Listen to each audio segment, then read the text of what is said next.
até antecipar a prisão de Jair Bolsonaro antes do trâmite do fim, né, do trânsito em julgado. E para isso a gente vai agora ao vivo a Brasília trazer a repórter Carla Gamba, que vai contar para a gente esses desdobramentos. Ô Carla, muito boa tarde antes de tudo. A gente em off, a gente já vinha conversando, você já tinha antecipado isso aqui também no Rede Notícia, segunda edição, de que o Alexandre de Moraes não ia ficar muito nessa história de ficar estendendo muito as defesas, né? Os famosos embargos declaratórios, né? Que nada mais, nada menos que são subterfúgios jurídicos para se evitar a publicação do trânsito em julgado. Pelo jeito, acho que o Alexandre de Moraes deve tomar realmente essa iniciativa, né? Muito boa tarde. André, é por aí que a coisa está caminhando, sim, viu? Boa tarde para você, boa tarde para a Letícia, todos que nos escutam ou nos assistem. Esse procedimento, na verdade, a gente fala muito, né? Não protelar, o Moraes não vai esperar, mas é um procedimento comum do juiz nesse tipo de situação. Então, primeiro é importante a gente deixar claro que não é uma decisão ou um comportamento do ministro Alexandre de Moraes diferente do que se comportam outros ministros do Supremo ou o próprio Moraes ou qualquer outro juiz nesse tipo de situação. Porque, como você bem falou, começou a dar as pistas aí, nós já falamos aqui em outras conversas, os embargos declaratórios, eles são um tipo de recurso que não servem para questionar o mérito da decisão, ou seja, por meio dos embargos declaratórios, você não pode, nesse caso, né, os condenados não podem pedir para serem descondenados ou questionarem a condenação. O que pode ser feito dentro dos embargos declaratórios são pedidos de esclarecimento sobre pontos do julgamento, se os advogados, se a defesa enxerga que tem alguma questão ali que não ficou muito bem resolvida, é mais nessa linha. Mas a mudança, ou seja, nesse caso específico, a condenação em si não mudaria. Então, a gente teve esse julgamento desse primeiro recurso, que terminou na sexta-feira, às 11h59 da noite. Agora há pouco, o Supremo Tribunal Federal publicou uma ata desse julgamento.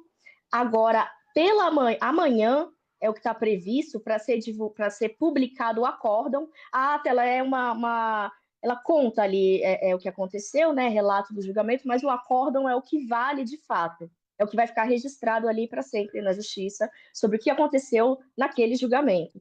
E aí, a partir da publicação desse acórdão, que acontece amanhã, os advogados têm 5 dias, mais uma vez, para apresentarem recursos. Só que o que acontece?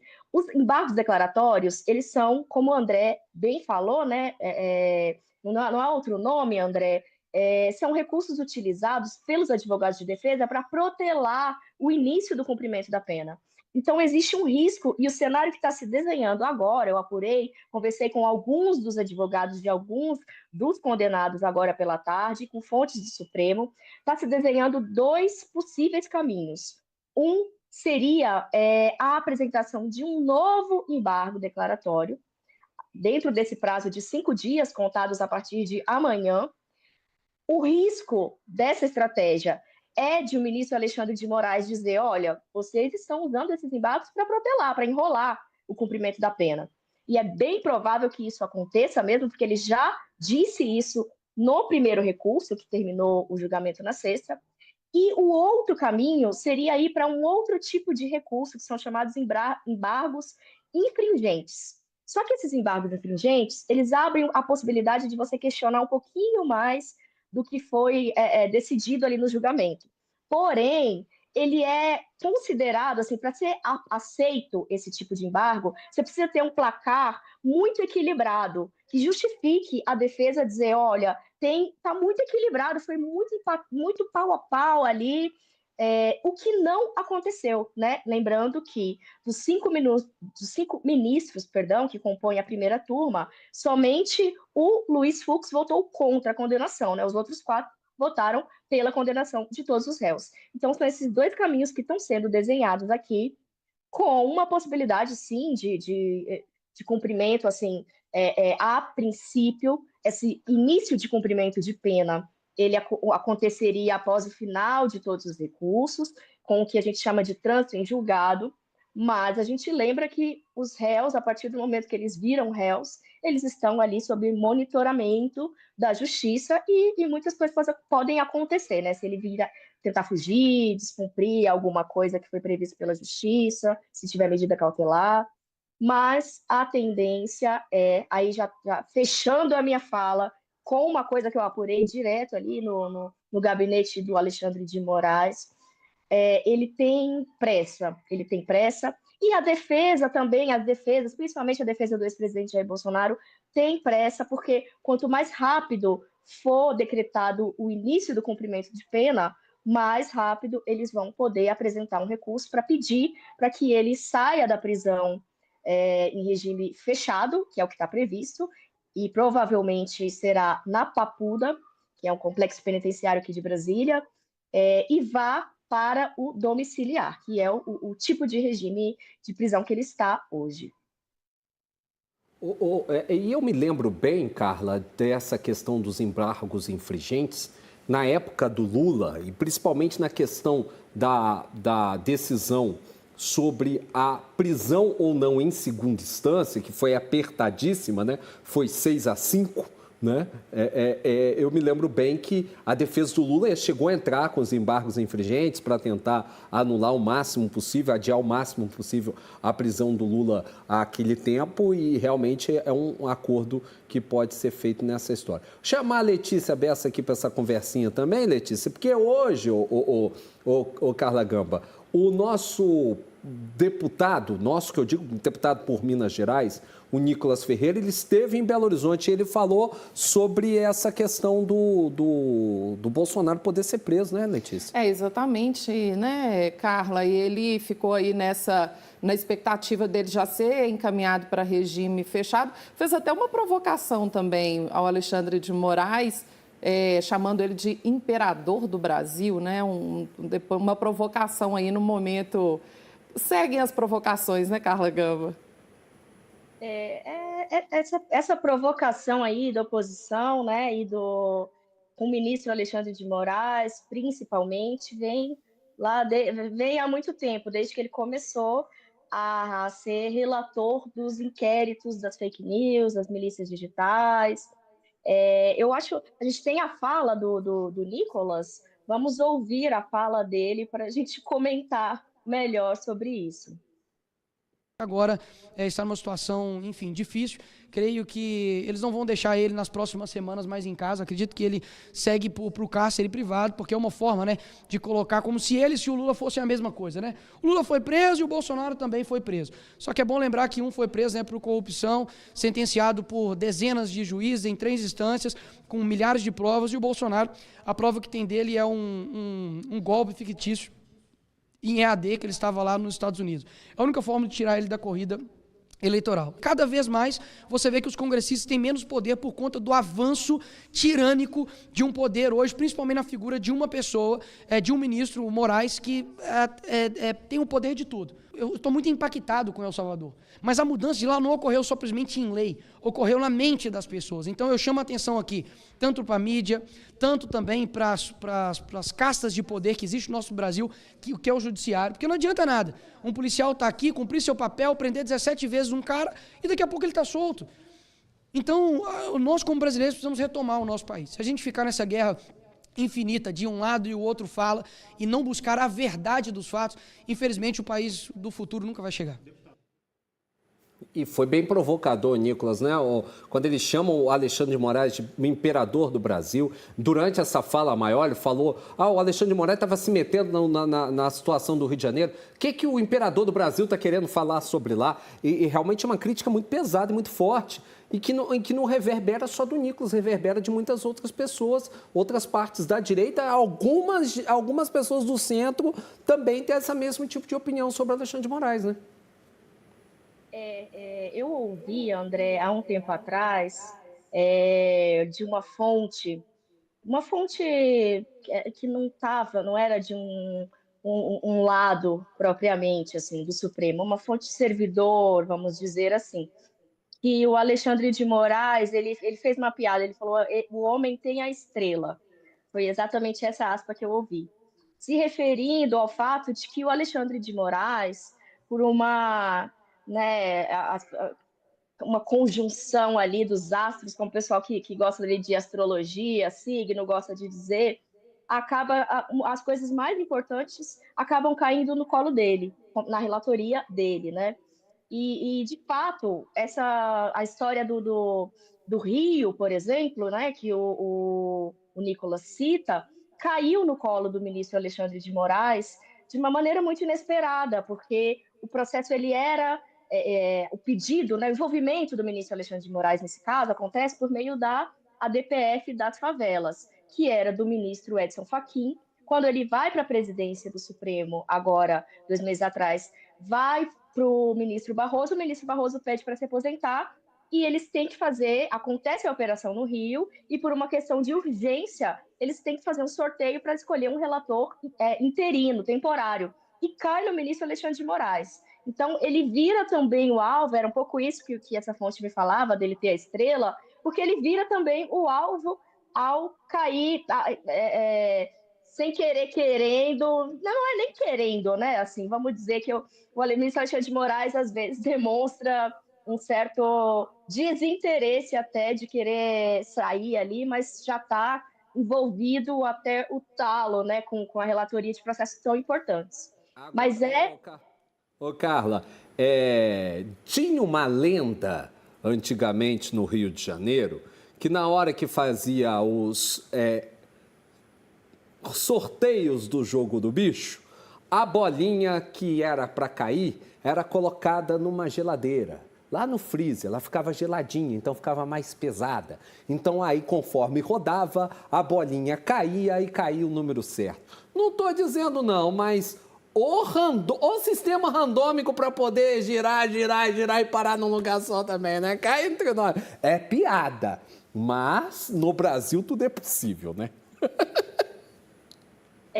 O que acontece também é que, assim, quando vai fazer um sorteio, tirando o habeas corpus, que é algo que chega, é um tipo de processo que chega ali inesperadamente no Supremo, os outros tipos de processo, eles são direcionados, ou o sorteio é direcionado para um grupo de ministros. Por exemplo, alguma coisa relacionada a esse processo, a ação penal que condenou o ex-presidente Jair Bolsonaro, ela vai para a primeira turma. Então, ela tem um grupo limitado de ministros para ser sorteada. Nesse caso, na verdade, nem há sorteio, porque tem o que a gente chama ali dentro né, do regimento do Supremo, o processo o ministro atrai por competência, porque ele já está falando, já está relatando outro processo relacionado ao tema. E acaba que, inevitavelmente, o ministro Alexandre de Moraes atrai, por competência, que é o que a gente chama, todos esses processos envolvendo muita gente da oposição, né? Porque é a coisa do golpe, 8 de janeiro, como ele é o relator, vai tudo para ele.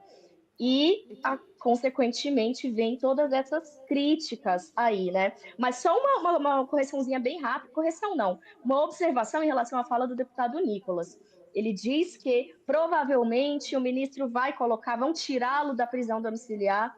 O ex-presidente Jair Bolsonaro, ele está em prisão domiciliar por conta de um outro processo, que é o que o filho dele, Eduardo Bolsonaro, virou réu na semana passada. É aquele que investiga se eles estavam tramando aí contra o Estado brasileiro, enfim. Então, ele foi colocado em prisão domiciliar por conta dessa investigação. A prisão em regime fechado, ela vai acontecer ao final dessa ação penal que investigou e condenou ele por golpe de Estado. Então, são coisas diferentes, e por isso ele continua ainda em prisão domiciliar e tem que esperar também tramitado em julgado, né? E, Carla, são muitas camadas, né, quando a gente fala de tudo isso. E aí o Nicolas Ferreira também, durante a entrevista, ele falou um pouco da corrida eleitoral, né? E aí, a gente trazendo aí um pouquinho para Minas, porque hoje o presidente Lula se encontra com o Rodrigo Pacheco, também com o Davi Alcolumbre. Você acha que tem alguma novidade aí, algum spoiler em relação à entrada do Rodrigo Pacheco ao STF? Olha, Letícia, eu até conversava sobre isso com o André no off semana passada, a gente tentando apurar algumas coisas, comer por fora aí, pelas beiradas, para tentar descobrir. O que eu venho ouvindo aqui em Brasília, até porque na semana passada o senador Rodrigo Pacheco soltou uma nota por meio da assessoria dele dizendo que não iria concorrer ao governo, né? E isso deixou os alertas ligados aqui. A votação a recondução do atual PGR, né, o Paulo Gonet, lá no Senado, teve uma votação muito apertada. Isso foi considerado como um recado para o governo, no sentido de que, olha, o indicado do Lula para o STF, ele vai passar pelo Senado, e a gente já sabia que existia uma resistência ao nome do Messias, que é o nome preferido do Lula, e esse recado aí na votação do Gonet deixou o governo ainda mais em alerta. E foi considerado, sim, no meio político, nos bastidores aqui de Brasília, como um recado também sobre, olha, nós preferimos o Pacheco, um recado do Senado. O Alcolumbre vem fazendo campanha, isso não é novidade, a gente já comentou isso aqui na primeira, na segunda edição. Eu apurei que foi mais uma tentativa ali de construir um cenário, de tentar mostrar para o Lula, olha, o Pacheco, o que o Alcolumbre vem tentando na prática é mostrar para o presidente Lula que o Pacheco pode ser também esse nome de extrema confiança, porque o que o Lula quer e que a gente ouve é que o critério dele é esse, assim. E por isso a escolha no Messias. Eu quero alguém de minha confiança, que não vai mudar aí o rumo do percurso, pensar completamente diferente do que eu penso em relação ao que tem que ser o judiciário brasileiro. E o Alcolumbre vem tentando fazer isso, e nesse trabalho de campanha mesmo eleitoral, né? Levar o Pacheco na casa do Lula, conversar com ele. Porém, ainda é cedo para a gente dizer. Na verdade, assim, hoje, pelo que eu ouvi, apurei, o Lula dificilmente desiste do Messias, mesmo. Porém... Só que aí tem um outro detalhe dessa história como um todo, que é a formação do palanque dele em estados, né? E aí a saída a chegada do Matheus Simões ao PSD fechou as portas para o Rodrigo Pacheco. Praticamente a candidatura do Rodrigo Pacheco está inviabilizada hoje em Minas. Isso porque o Gabriel Azevedo, candidato a prefeito de Belo Horizonte, presidente do MDB em BH, foi lançado candidato a governador do estado, e um forte aliado dele, que é o Paulo Brant, ex-vice-governador de Minas Gerais, que foi vice do Gabriel na chapa para a prefeitura, pode vir a compor essa chapa pelo PSB, levando o PSB para essa chapa junto com o MDB, sendo vice do Gabriel Azevedo. Aí, meu amigo, não tem história, não tem mais lugar para o Pacheco vir como candidato. E, cara, quero chamar a sua atenção também, da Letícia, de quem está nos ouvindo e nos assistindo, porque o Nicolas Ferreira falou hoje também sobre composição de eleição para Minas Gerais e para o Brasil, já que o Nicolas vai visitar o Bolsonaro nesta sexta-feira, foi autorizado. E aí o Nicolas disse que uma das partes dessa conversa com o ex-presidente é sobre a formação do palanque da direita para o Brasil e também para Minas. Vamos ver e ouvir. O governador Zema, juntamente com o Matheus Simões, a gente sabe, né, da importância que tem também no cenário nacional. Afinal de contas, ano que vem, nós precisamos estar unidos contra o Lula. O Brasil, em sua grande maioria, já tem aberto os olhos, até aqueles que já votaram no PT, aberto os olhos que nada nesse país tem melhorado. Você tem uma economia cada vez mais defasada, você tem um agro que está pedindo socorro no Rio Grande do Sul, você tem produtores de leite que literalmente tem pessoas suicidando por conta de medidas econômicas que quem toca isso é o governo Lula. Então, eu acho que a gente precisa, sim, estar unidos de uma forma coerente, de uma forma que a gente pense num futuro de um inimigo em comum. A decisão em nível nacional, ela passa pelo presidente Bolsonaro. Então, sexta-feira agora, né, o imperador do Brasil deixou eu visitar o Bolsonaro, depois de 3 meses que eu pedi, então eu estarei com o Bolsonaro e, obviamente, nós vamos tocar nesse assunto. Então, dentro de qualquer aspecto da sua vida, existem hierarquias.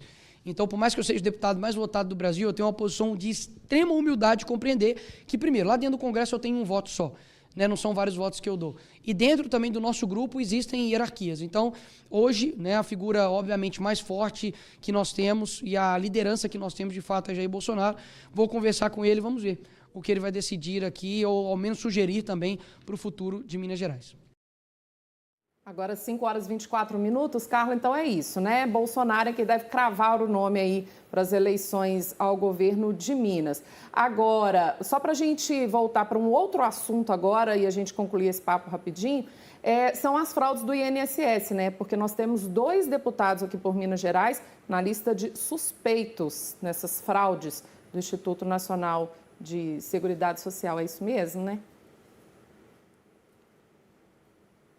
Nomes, eu vinha aí apurando ao longo da tarde também, e a suspeita é de que esses 3 parlamentares, eles teriam enviado por meio daquelas chamadas emendas parlamentares, eles enviaram recursos públicos para a entidade investigada.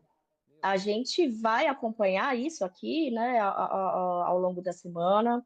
A gente fala nesse lugar de suspeitos, né, porque ninguém é condenado ainda até que se fique comprovado, que seja analisado, seja julgado pelo judiciário, mas é isso que está desenhado, essa 3 parlamentares mineiros que teriam destinado o que eles têm ali de emenda parlamentar para uma entidade investigada nesse escândalo do INSS.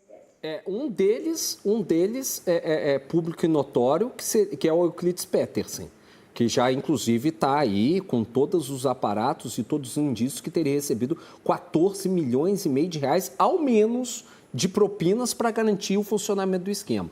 Os outros 2 são praticamente 2 bombas também, que a gente tem alguns nomes, mas a gente prefere não falar, não cravar, porque a prática do bom jornalismo diz o seguinte: a gente tem que ouvir pelo menos de mais que uma fonte. Quando o negócio é muito quente, né, cara? Pelo menos umas 3. Antes disso, melhor não cravar, porque também a gente tem que ter responsabilidade com o nome das pessoas, né? Isso é um fato. Só pra gente fechar rapidinho, cara, rapidinho. O Hugo Mota falou que o PL antifacção vai amanhã à votação no plenário, né? Isso mesmo. Brasília está um pouquinho esvaziada essa semana, a semana que tem feriado, os deputados ficam nos seus estados, mas o Hugo Mota saiu agora à tarde com essa notícia aí de que vai pautar o projeto, né, de lei antifacção.